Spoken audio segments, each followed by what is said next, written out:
and welcome to Diverse and Inclusive Leaders. This is the show where I speak with the most inspirational and thought-provoking leaders of today and unearth their unique stories of diversity and inclusion to help inspire, educate, and motivate others to make the world a better place.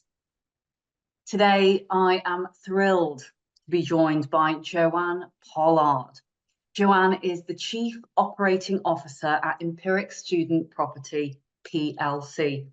She's responsible for everything across the board, from site operations, asset quality, people, ops risk and well-being, as well as procurement, if that wasn't enough. She previously worked at Prime Student Living as the MD.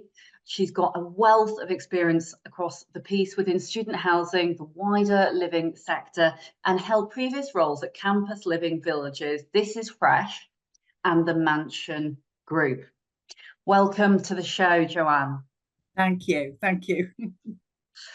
So I've been excited to have you on for a little while, and I would love, before we dive deep into lots of different areas, for you to give our listeners a little bit of a journey through from the young Joanne to where you are now in this leadership role, because it's been a fascinating career from what I understand. Yes, crikey. Okay. So, going way back when, I'm the eldest of three daughters. My parents were both serving police officers when they met. Life was quite tough when we were little. My parents didn't have an awful lot of money, but what they had, they spent on us. And the three of us were very, very loved and very fulfilled and very encouraged to achieve anything that we wanted to do, which was, looking back on it, quite amazing. My sisters have both really achieved in their areas of professionalism as well, which is great to see, sort of three strong women who sort of found their way in the world, so to speak. So I started the world of work when I was 18. I joined Marks and Spencer's as a management trainee, and that was a bit of a shock to the system because they sent me to Hull. So if I think about the young adults that we support in sort of PBSA, yes, it's a huge change and people are leaving their home and moving into strange surroundings, entering the world of study for the first time, but you have hundreds of people around you who are also going through that journey, and it was just me living in Hull. So that was sort of quite character building. And sort of after my time at Marks and Spencer's, I worked in recruitment for a while, which was really interesting. And then I suppose I sort of fell into a role with Legal and General as a trainer, which I absolutely loved. And they really took a bit of a risk on me, really, because I wasn't sort of regulatory trained, and I wasn't a trainer professionally. So I always sort of think back and think, well, what did they see? I don't know what they saw, but I'm very thankful that they saw it, because it was a fantastic place to work, and really, I suppose, set my career up from there, really. So I had a career in training for probably about 4 or 5 years, and moved across to what was then Abbey National at the time, in a training role. But at that point, I think I had to take a decision as to whether I became a training professional or I wanted to do a bit more, and I wanted to do a bit more. So I took the opportunity to move into call centre management within Abbey National, and then became head of operations and moved across to Bupa and managed their business-to-business operations. It was whilst I was at Bupa, I had my 2 children, which obviously changed my life. And then sort of, I suppose, moving on from that, I was chief executive of a low carbon business consultancy for a while, which was amazing. I remember my youngest son telling people that mummy's had a job that meant that she saved the world, which is something to live up to, I suppose. And then moved into student accommodation probably about 15 years ago, and have really, it's a really interesting sector. It has lots of parallels with other living sectors, but it is quite unique in a lot of ways.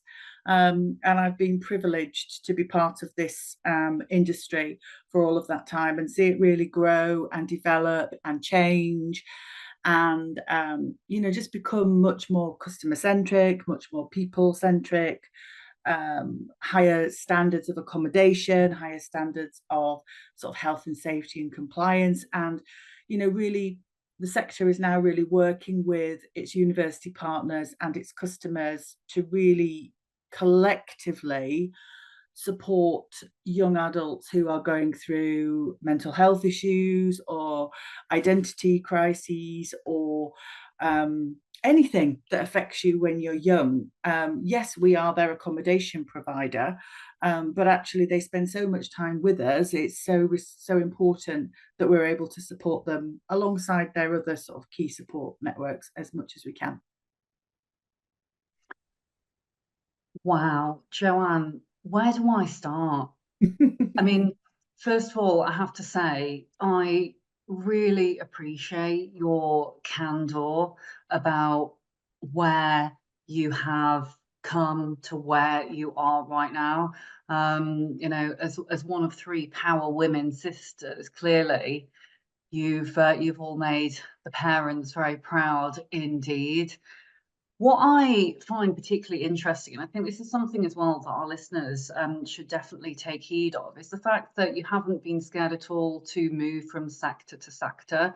And specifically, when it comes to diversity, and of course, we're going to dig into diversity when it comes to talent and intersectionality and all those wonderful things. But being ex-recruitment, as you were, and that resonates with me because that's my background also, is you find that there is this almost reticence for talent to move sectors because we instantaneously want to see people, for whatever reason, or employers used to want to see people who had come from the same industry, and it was we've got to have square peg in a square hole situation.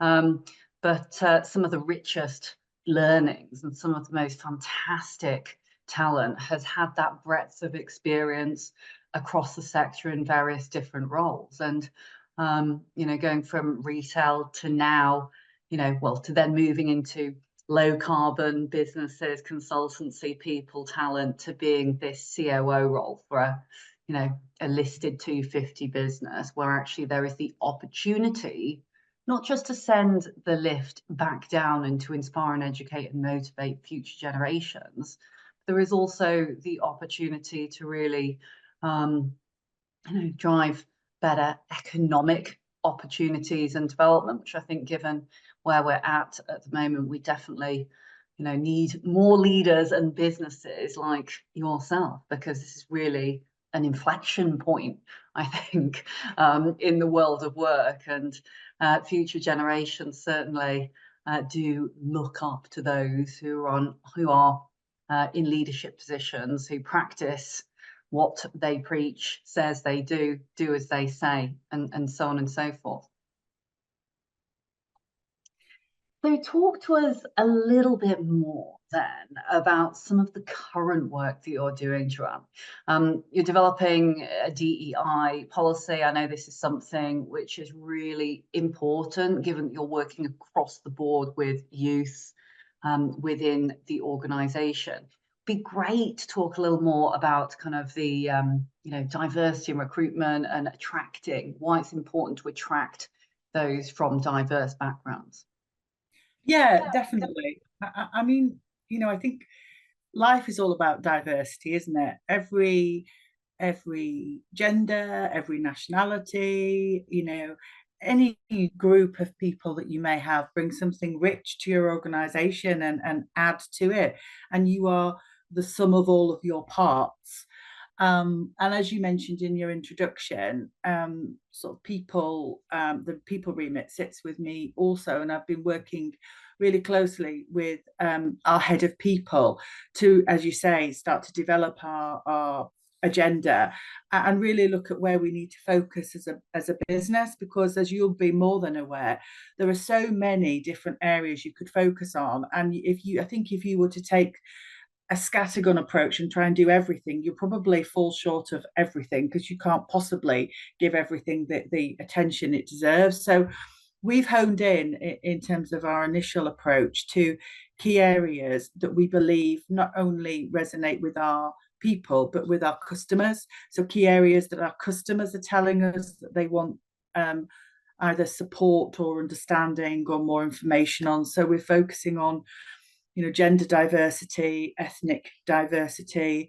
We're looking at disability. We're looking at neurodiversity, the sort of the LGBTQ plus diversity, because this is what our customers are telling us. And some really interesting statistics actually out recently saying that, if our customers identify themselves as being sort of gender neutral, as a group of individuals, they are the most dissatisfied group of any. And you sort of think, gosh, well, why is that? Because they're in the same building with the same facilities, with all of that is the same. And of course it is. But then you sort of, I suppose it then made me think about some of the implicit parts of our operation that perhaps don't cater to that group of people. And you start, even things, very basic things such as how you address people, how you identify common facilities and all that type of stuff. And you sort of think, gosh, if you can really embrace that group of individuals and engage with them and understand why they're dissatisfied and what would make them satisfied, what a great way to sort of change your service offering. And I'm sure in terms of doing that, you'd actually improve your service offering for everybody else as well, which of course is the way that things happen. So I think we're at the beginning of our journey, to be honest with you. And that's quite daunting, actually, because you're sort of looking and thinking, oh gosh, we're not doing very well. We completed your online survey and I was like, oh, we haven't scored very well. But you think, okay, but that's fine, because the first point in any journey is acknowledging that you are on a journey. And that's what we're doing as an organisation. And really trying to, I think, gather information at the moment in terms of understanding, for example, all of the information on our workforce. We don't hold that currently. And trying to gather information on our customers and understand, all of that, some of which we hold, some of which we don't. But then equally, I think the big thing for me over the next 6 months is to see ourselves as others see us. Because to give you an example, Layla, we are not a very ethnically diverse organisation. Certainly as you look at the more senior levels within the organisation, the ethnic representation becomes increasingly sparse. And, I've been sort of thinking, well, why is that? What is causing that? And then you start to talk to people, for example, who recruit in the PBSA sector, and you're sort of thinking, well, this isn't actually just an empiric issue. This is something that happens across PBSA. And why is that? Because if you take PBSA as being a subsector of hospitality, as an example, then, that's a very racially diverse industry across all levels. So, we're looking to do some work with some recruitment partners to really help, understand what's not quite hitting the mark. Why are we not attracting people to apply for roles within our organisation? Because that's the starting point. It's almost like the funnel, isn't it? You need to fill the top of the funnel. So, that's very exciting. Obviously, as a FTSE 250, we have some mandatory obligations on us. You'll be aware of like the Parker review, which requires us to set targets and have diversification at all levels, up to board level as well. But this is the beginning of a journey. It's been really interesting to kick off some of those conversations internally and make sure that we're focusing on the right things and that we focus on the areas that are really important and don't focus on areas that might distract us from the really important areas. One of our board members gave us some really good feedback recently, and she was like, you could do lots of things that would be great, but you need to do the things that will be really impactful initially, because once you start to make an impact and a change, you're on that positive sort of momentum, and things will then inevitably follow on from there. So yeah, really looking forward to working with you and your team on helping us guide our way through that journey. And yeah, very much sort of, looking to do an awful lot of as I said, thinking about how people perceive us and why they perceive us in that way, and making sure that we are seen as an inclusive, transparent, welcoming organisation, which I absolutely believe that we are, both for people who are working with us, people who are thinking of working with us, customers who are living with us and thinking of living with us as well. So. I believe that the perception piece is absolutely critical, and you mentioned both being transparent and welcoming there.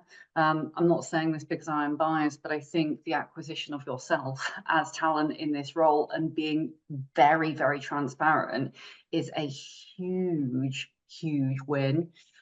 In particular, when we see more and more employers, businesses look towards employer brand, not only when it comes to talent, but also when it comes to customers, when we look at kind of the importance of ESG and clearly the social aspect, the social impact aspect, and future generations are very focused on, do our leaders really authentically mean what it is that they say? And so when you describe there very, again, candidly, as I said to start with, look, we know that we could do better when it comes to diversification, when it comes to ethnicity. However, we simply can't do everything all at the same time. And it's completely fine to acknowledge that. I think the challenging piece, which we've seen with organizations before, is where they say everything is fantastic, and ultimately we know that as humans, individually and businesses, all of us are fallible. And so actually, this is very much about understanding where are we at, to your point, looking at identification and intentionality around certain aspects that are going to help us really accelerate the change to start with, but also focus on the areas that are going to help us move more quickly as we go through the evolutionary journey. I.e., you mentioned the Parker Review, and thank you for mentioning our Dial Global Diversity Review as well. I'm delighted that you have done that. But it's looking specifically, like with our review, and obviously with the Parker Review looking at ethnicity targets, our review looking at 10 facets of diversity, but it's looking at that leadership layer, which back in the world of recruitment and exec search, we would call that marzipan layer. But the interesting piece about that is, and especially when we look at boards, which of course are critical to success, but it is that CEO -2 and that really make a difference. Why? Because like yourself, they are visible. They're visible leaders when it comes to customers and other key stakeholders, but they're visible and what individuals within the business ultimately look up to say, hey, Joanne's come from a background that, was, you can see she's been on an upward journey of social mobility. You can see, clearly, she is a power woman who is striving to make change. And she's worked in different sectors, started working when she was 18, didn't necessarily go to, an Oxford or a Cambridge. And, I think all of that is super important, because not only does it bring that realness to the people that are leaders within the business, but equally it says that success looks like a number of different things. And, I may have told you this story before, but I did go to university and I couldn't get a job for love nor money with any of the big graduate recruiters. And, it just, at the time told me, well, I am, really not good enough. But actually, you realize as the world of work starts to move on that actually the definition of success is changing, because people like yourself are, real models. I know there's a lot of talk about role models, but we often talk at Dial about real models, because they are, real people who are like genuinely champions and, beacon carriers for wanting to do the right thing, even though actually it's never a linear path to get to perfection when it comes to all of these things. It is, as you've said, intentionality, looking at the why, diagnosing the why, but then also knowing that actually we're not going to get there overnight. It does take tenacity and resilience, and takes a lot of nudging and storytelling to be able to get there. Yeah, and I think organisations generally want to know that they're doing well at everything. So actually, I think it's I think a reflection of our culture that actually we organisationally are prepared to say, we're not doing too well in this area, but actually, what we're going to do is find out why. And once we find out why, we're going to put it right because we see the absolute value in doing this. And that's the type of organisation I want to work for, and that's the type of organisation I've always relished working for, because nobody's perfect, no organisation's perfect. And equally, you can't stand still. If I think about the PBSA sector and how much it's changed over the years I've been working in it, it's almost revolutionized in terms of the offering to its customers and how we find customers and how we define customers. And you've got things like different lengths of degrees now, both undergraduate and postgraduate. You've got people who have just different expectations about what their student accommodation means to them.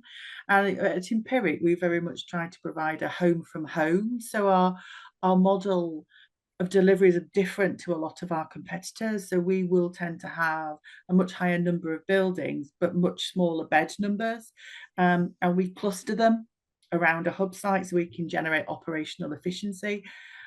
Part of the reason that we do that is because it really helps us engender that sense of community, which from any sort of element of diversity is really, really important, because what you don't want is somebody who's feeling socially isolated. And again, we sort of speak to our customers a lot, as you can imagine. And in our most recent survey, we ask a question around community, and do you feel that we support a sense of community? And I think the last time our customers answered it, they sort of said about maybe low 30s felt there was a really strong sense of community. Our most recent survey was low 70s, so a huge jump. I think if people feel they're part of a community, whether that community is where they live or at their university or with a group of friends, they're much more likely to be able to get support from that community and actually work with them, as opposed to being very isolated and probably finding themselves in quite a difficult situation. So yeah, that's something that we're really, really proud of. But you've got to change it. What we did 5 years ago isn't going to work now or in 5 years' time. It's all about continually improving and challenging ourselves to do better.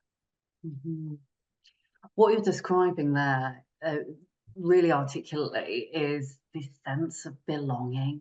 And that sense of belonging is something that we feel as human beings, no matter where we are, whether we are, chief execs or COOs of FTSE organizations. We can all remember probably a time in our life where we've walked into an environment and felt a little prickle on our neck or on the backs of our arms because we've just not felt that we belong. And I think at times this sense of belonging is slightly underestimated, because no one wants to stay in an environment that they don't feel that. And so when you talk about fostering this sense of community and having a real USP as well, with regards to competitors and such, because you want to really engender this sense of kind of community.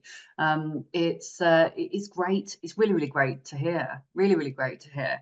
And specifically, not only is it great for social impact and something that, as you say, the business can be very, very proud of indeed, but it is a example of why and how diversity in this case is driving better commercial value and greater economic growth and opportunity. And, it's frankly, it's really a no-brainer. And, it pleases me no end seeing that organizations are building things like belonging, equity, inclusion, diversity, culture into their social strategies. And, the fact that we see this being more and more important as well to investors, frankly, as well. Yes, definitely. I mean, I had the opportunity on Wednesday of meeting a number of our investors and a number of prospective investors. And you're quite right. It was really interesting, the range of questions that they had, and the things that they were very interested in. I think I probably went into that day thinking it would all be about numbers and metrics, and of course that's hugely important. But actually, for a lot of them, it was also about customers and people, points of differentiation, and so take a metric like a rebooker rate. So the whole sector will challenge themselves to get as many rebookers as possible, and we will go live with rebookers in our booking cycle before we open up our rooms to sort of the general populace. And at Empiric Hello Student, we have a promise that we will always give them the best price possible at that point. We consistently achieve about 50% of our eligible rebookers rebook with us. And when I mean eligible, because we have some postgrads or year 3 students who wouldn't be eligible to rebook because they're not going to be a customer in the future. They are not going to be a student. And that's a really strong metric. It's very strong in the whole sector. But we were having a conversation last week as an exco team about, well, okay, but that's only 50%. What do we need to do to get the other 50%? And I suppose that that's great that we're asking ourselves questions like that, because that's a lot of organizations would think that was a really strong performance and be very happy with it. And of course we are. But we now want to go after the other 50%, because, as you say, from a commercial perspective, if you think about the cost of acquisition of a new customer, to be able to retain that customer and ideally retain them for several years, makes absolute commercial sense, and I think vindicates our service proposition and our product proposition in terms of very discerning customers now who are making a decision to live with us, which we're very delighted that they are doing. Mm-hmm.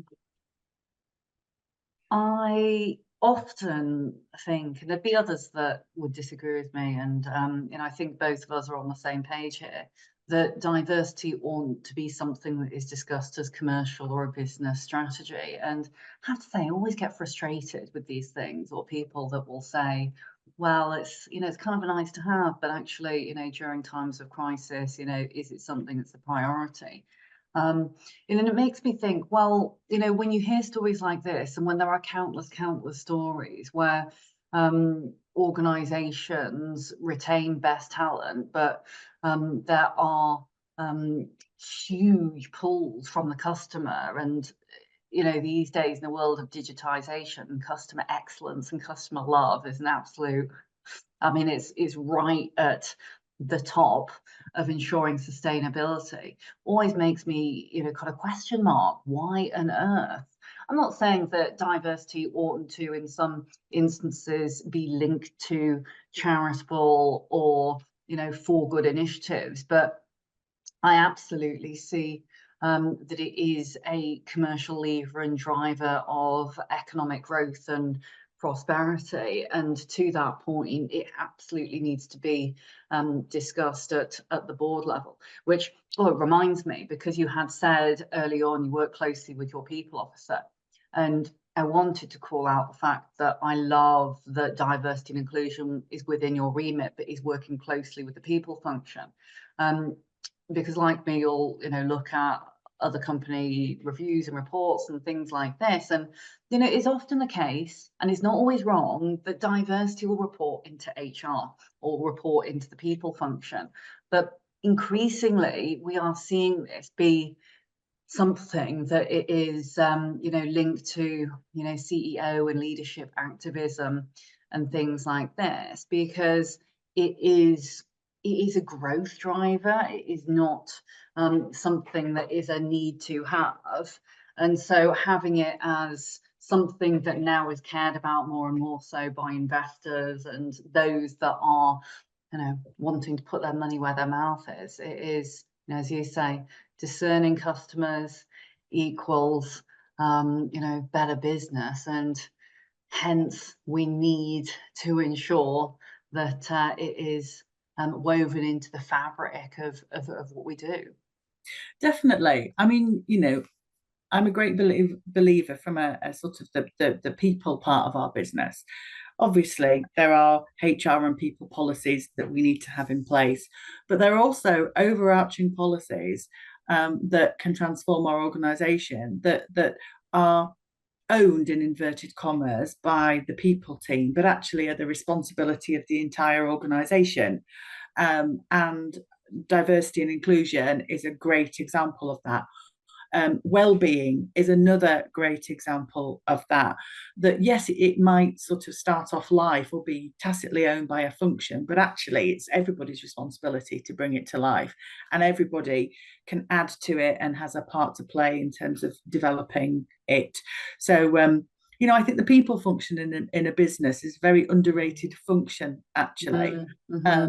You know, because you know, that they're a real function that are focusing so inwardly but so outwardly at the same time, and to wear both of those hats consistently is a real challenge, but such a real opportunity. And certainly within our organisation, you know, we have sort of 4 key KPI areas as a business that we manage against, which are, you know, customer, commercial, ESG, and people. And our people KPIs are as important, if not more important, than the other KPIs, you know, because you start with Duncan, our chief executive, starts with a very clear premise that everything starts with people.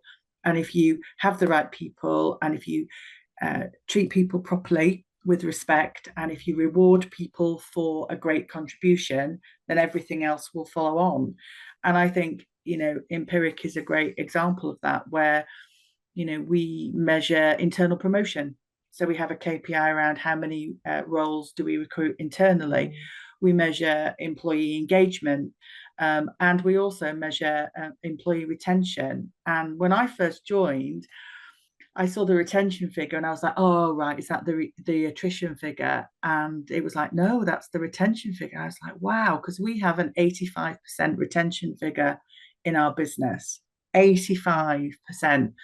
And again, in a service industry, or which essentially we are, you normally would find that completely the other way around. And that's incredible. But of course, you can't sit on your laurels, because you need to keep, you know, investing in those people, developing people, allowing them to, you know, try new things, encouraging people to work across the organization as well. So people can work in our head offices, our hubs in Empiric, but then can work out in our Hello Student properties as well. And you get that great diversification of skills, which is something that we really, really encourage our people to do.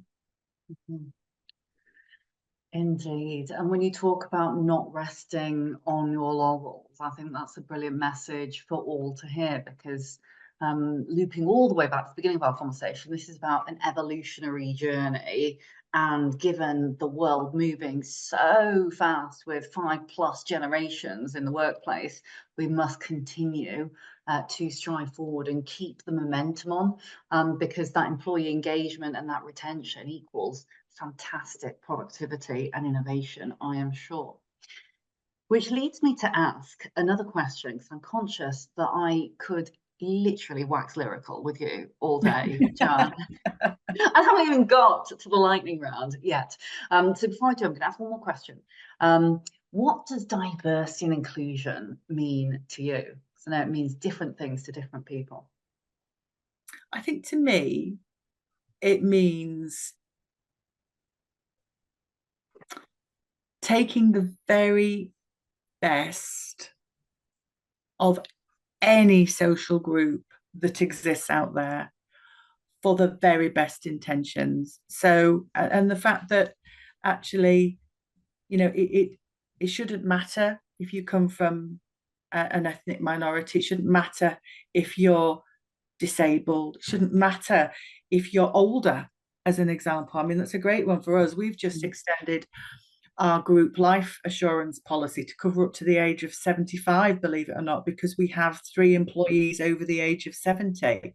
And so that all of that is almost, I don't want to appear naive, but I know it's not irrelevant, but it should be irrelevant, because it's the person and the mindset and the knowledge and the skill and the ambition and the enthusiasm that's important. And so for me, if organizations and communities can develop policies where almost there's no need for us to talk about this anymore, that would be amazing. Now, we're way off from that, but it would be great to sort of aim towards that, at where people are valued by the contribution that they make, not where they've been to school or the colour of their skin or the way that they speak. And there are lots of barriers to overcome, not only in business but in every social aspect. But it would be nice to move towards that, and I think organizations and groups that are saying that this is important and developing strategies and approaches to highlight how important this is, so everybody feels that they have an equal voice and everybody feels that they can contribute and nobody feels that they have to apologize for who they are, which is ridiculous that we're still in that situation. But you and I both know that we are in so many facets of life. That's something that I would really, really strive towards. And I unfortunately don't think we'll get there in my lifetime, but I'd like to think that we might make a huge positive move towards that in my children's lifetime, definitely. Mm-hmm. And it's leaders like you, Duncan, and others who will go that way to making the dent. It is not always those biggest, boldest kind of things that we see. It's the inclusion nudges and it's the dents that get us along that route. To your point, in our lifetimes, will we see it? Well, we know just from a gender perspective, it's 100 and goodness, what did the UN say? 134 years, something like this, for gender equality. You layer on all of the other elements of the onion and intersectionality, and it starts to look really quite sparse. But the point is making some strides, and like you say, looking at policies, having 3 people over the age of 70 is amazing. We've got to take the moments to celebrate and say, isn't that fantastic? We're looking now at our business insurance policy because we've got over 70s. We've got, those that are staying in work longer. And, specifically, I was reading about menopausal women as well, and women over the age of 50. It's a huge growing area of talent. If it means we need to have certain elements of flexibility to retain the talent that has all that knowledge, brilliant. Let's go for it. So lightning round. I'm going to give you 30 seconds to a minute to answer each of these questions. Hardest one first. What is your secret to success? Well, as you may gather from my accent, I am a Yorkshire woman, and us Yorkshire folk are well known for being absolutely tenacious and determined. So I think it's that, and also believing in myself when perhaps at times in my career others haven't necessarily believed in me as much as I believed in myself. So yeah, that would be my secret for success. Mm-hmm. Love it, and a fellow Yorkshire woman here as well from North Yorkshire. Self-belief, determination, resilience, amazing. You cannot go far wrong, anyone who is listening to this, with those traits. And how about authentic leadership? What does that mean?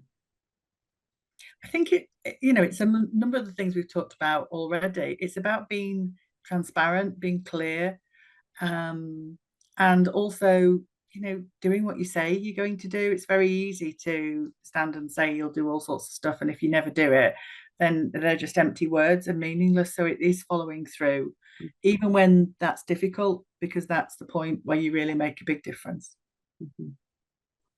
Spot on.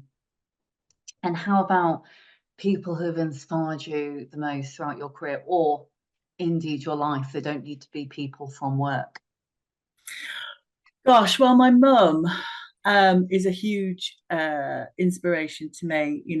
I mentioned that my parents were both in the police force. My father was made disabled whilst he was in the police force in the line of duty.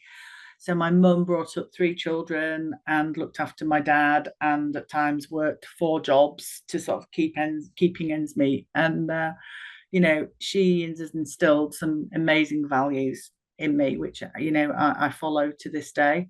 I've had some fantastic mentors at work. I've been so lucky to work with some very inspirational people I've learned a huge amount from.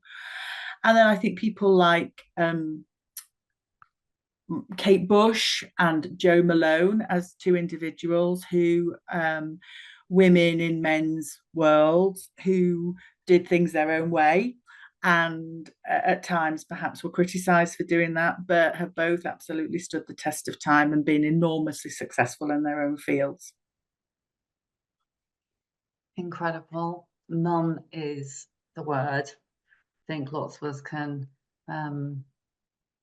really feel that for sure. Mums, there is literally no one like them. They're magic. They really are. They know more than you ever dreamed that they would know. Especially when you're growing up, you kind of think, oh, mum wouldn't know, but actually they're all seeing, all knowing, all hearing. And finally, I wonder if you could go back in time, or it's the rocking chair test and you're looking back on life and things like this. Is there any advice that you would give to your younger self? Or it could be someone who's in a similar position than you were when you were young. Gosh, that's a great question. I could spend hours giving my younger self advice. I think the key thing for me would be to focus on what's important, because you can get so het up about stuff that in the whole scheme of things is not that important, or is only important for a very short period of time, that you use all of your emotional and physical energy on that, and you miss out on the big opportunities. And I think I was lucky. I didn't miss out on the big opportunities, but I got myself completely exhausted along the way on various occasions. So it would be to just keep perspective, keep focus, and listen to those around you, because that you get so much. If you're lucky enough to be surrounded by a great support network, whether it's friends, whether it's family, whether it's work colleagues, they have so much knowledge to give. And it's especially when you're young and you think you know it all, it's very easy to just think, oh yeah. And then actually as you get older and a bit wiser, you think, oh, that's what they meant, and that's what they meant. So yeah, it would be to talk less and listen more, I think. Joanne, thank you so much. This has been literally the best conversation, especially for a Friday and heading into the weekend. We've done quite well as late on a Friday, haven't we? But on a serious note, there have been so many learning points, and I'm kind of now slightly anxious as to how on earth I will summarize all of these things. But it is genuinely, it's been so informative, and I keep using this word candor that keeps coming to me, but I love your candor. Definitely must be that Yorkshire thing going on, being to the point, and saying what you think and what you mean. But some of these kind of key learnings that I've picked out, I'm sure others who have been listening in have learned a huge amount as well, is making sure that we're intentional. So intentionality has been something that has really come across throughout this interview. Looking at the sum of all of our parts, knowing that intersectionality is key, but equally being realistic with what we can achieve. looking at intentionality, looking at focus, knowing where we can achieve wins and great impact in order to then put our organisation or our person, for example, or our talent in a place to grow and develop and learn for long-term success. I particularly liked the talk around diversity as a commercial lever for economic growth and prosperity, and how this is seen within the context of your organisation. The fact that looking at customer love and success and making sure that we know our customers feel they can belong, and how that also transcends into doing great sustainable business as well. That is something that I think we're going to see more and more now, especially when it comes to ESG reporting and other legislation, but bringing together the hearts, the minds, the feelings, which might have historically been seen as something that is fluffy, but actually that leads into engagement that I think you articulated particularly well. Also, we talked about the diversity of sector. If you are a talent professional or a human resources professional internally looking at your talent bench, consider people that have come from different sectors. You can see from Joanne's experience that the greatest and richest of learnings come from moving across those different pieces. And I think there is an element of organisations and a talent that wants to look at the same usual suspects that have been in various roles. And so slightly thinking outside of the box, I think, is something which is key. And then finally, the personal pieces that I think are applicable to anyone, whatever level, is knowing that there is self-belief and there is conviction, being attuned to the voices who are around you. Like many of us, especially those who have made it up to senior positions, there are times where we do have a tendency to overwork ourselves or end up in a situation where we feel the burnout could be approaching. So listening to those around us will help us go the distance in the long term. We've probably all heard it before, but putting your own oxygen mask on or putting your own life jacket on before that of others is absolutely key, because if you have the purpose-led belief system like you do, Joanne, then you're better here and with us, full of energy and doing great things, than you are being kind of burnt out. And I think especially where we are in the world of work post-pandemic, lots of us are feeling this burnout. So do listen to the pulse of people who are around you and that care, but then equally make sure that you do seek out help and mentors and real models. Thank you so much for listening. You've been listening to Joanne Pollard, COO of Empiric Properties. Make sure you check them out and do tune in again. Make sure you listen, you subscribe. You can find us on Apple Podcasts, Spotify, or any of your favourite podcast channels. And you can visit us at www.darglobal.org/podcast if you want to read the show script or have worried that you might have missed out some of those glimmers of learning. You can listen back to your heart's content. Joanne, thank you so much. Thank you. Great to talk to you.